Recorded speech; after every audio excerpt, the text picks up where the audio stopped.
Hey, this is Matt with SpeedWeightLossBook.com. I just wanted to make a quick video. This morning I was talking with Jeff here at our personal training center, and he said that the ACE newsletter called Fitness Matters, the newest January-February issue, has an article, in fact the lead article is Kettlebells, twice the results in half the time.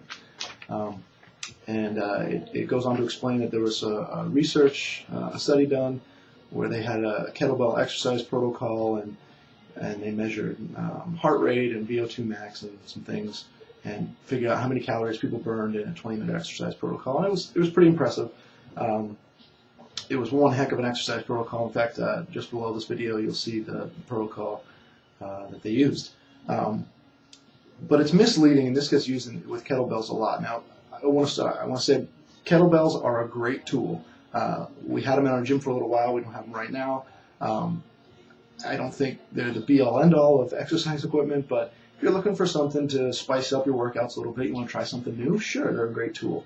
But they're no different than any other weighted implement or device. I mean, you can pick up a dumbbell, a barbell, or a heavy rock.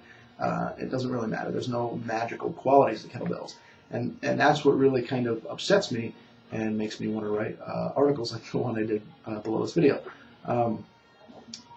It's just that they get promoted like they have this magical quality where you're going to burn more fat and build muscle and, you know, balance and flexibility all improve more than any other thing that you do. And it's not the kettlebell itself, it's the workouts that typically go with them.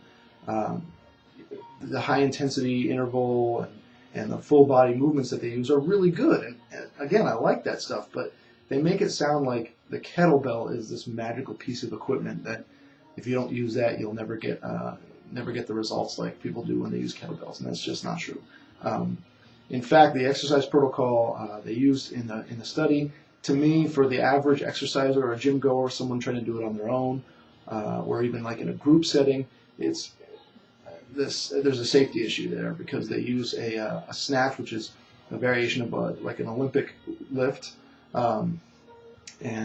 It's a one-arm snatch, and just the torque you're putting on your lumbar spine and the L5-S1 area that people have a lot of problems with, especially with the fact that it's a one-arm exercise, so you get that rotation. There's just some, I mean, after 20 minutes of that, there's a lot of fatigue and injury risk, I think.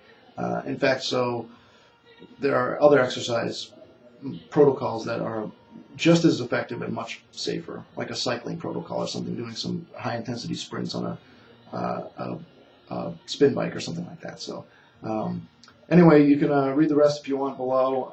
There's a little more covered there, and if you can get your hands on the original article, do that as well. But so again, kettlebells, if you want to use them, go for it. They're great. I like playing with them. They're fun, you know. But they're not this magical implement or device that people make them out to be. So don't get fooled into thinking that if you're not using kettlebells, you're not getting the results, the best results that you could, because that's not true. Okay? Just get a good exercise program and follow it consistently.